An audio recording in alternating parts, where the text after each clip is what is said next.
companies in the UK and Europe set up offering these direct-to-consumer genetic tests where you do a test online, you get a report that you didn't really understand, but you got sold supplements to solve any problems.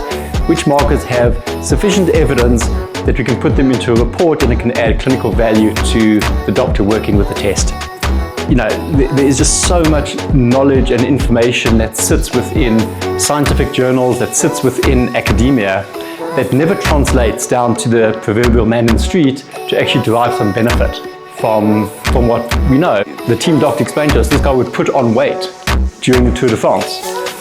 And you know, he didn't need to be doing the carbo loading to the extent that everyone else was. A sweet potato would be sufficient. So every single one of these team members is an individual, can be treated as an individual, and the goal is to allow individuals to optimize their performance based on what their unique needs are.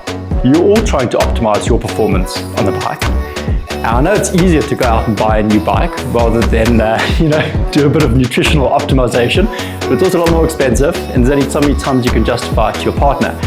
So if you're out there training or riding once or twice a week, to attain that optimal performance through trial and error, through learning for yourself, is simply going to take too long.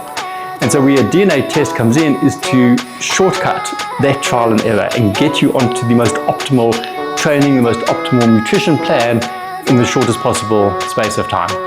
It's not just power and endurance, it's not just athletic performance, it's overall health and wellness. It's feeling optimal, it's eating optimally for nutrition, for health. Because if you don't feel at your best on the bike, you're never going to be able to perform at your best. As Danny said, DNA testing, the DNA company, that is what your DNA looks like in essence.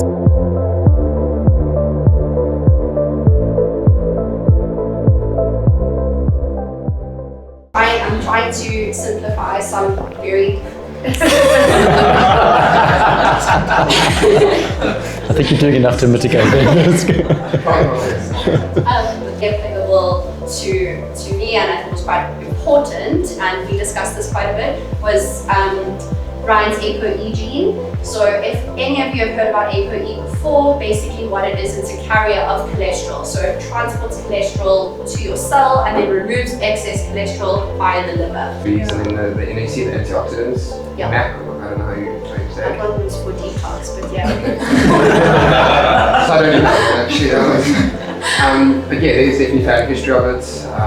Something I have a lot of blood tests done, but never really testing for that specifically. Yeah. I'm a bit scared to test for that specifically, but yeah, good to know, and especially while I'm relatively young, can hopefully alter my diet accordingly. Yeah. This deletion of this GSTM gene is present in around 50% of the population.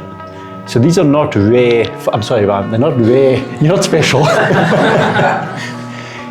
1 in 2 of us in this room will have an absent GSTM gene.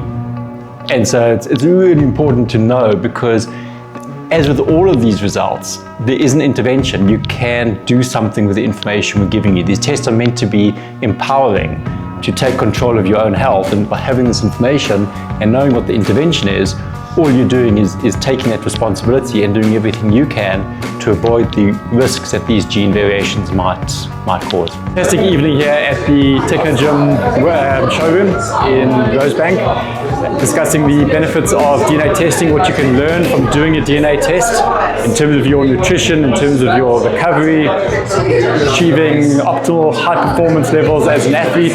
And it went really well. I had a great turnout, and a lot of people were really interested to discover more about themselves in order to become better athletes. So it was an evening well spent.